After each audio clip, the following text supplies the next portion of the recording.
Ինչ կասեք Փաշինյանին դուք, եթե հանդիպեք կամ ձեր դիմաց դուրս գա։ Ոչ մի բան։ Իր եմ ասել դեմ մի քիչ ժողովրդի մասին մտածեցեք։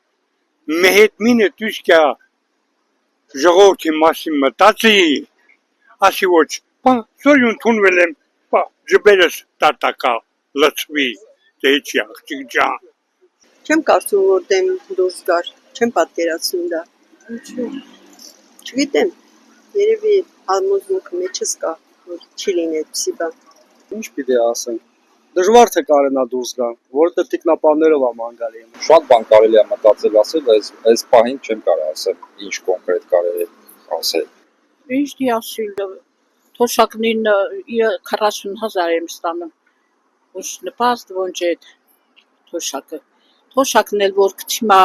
կուտակային ա գցիմ։ Բա վարձերը ինչից տանք։ Էտա խանութներից չառնենք։ Հա, ամեն ինչը, բա վարձերը։ Լիսի վարձը, գազի վարձը։ Բա այդ դա մեջ չի մտնեմ։ Թոշակառուների աշխարհը թոշակը բարձրացնի, այս սաղ թանկացում է, ոնց պետք է լի թոշակառու, հիչ մայք եմ ստանում, ես այդ հիվանդ եմ, ինչով չեմ բուժման։ Կարող է ուղղախոսությունը կոպիտ հնչի,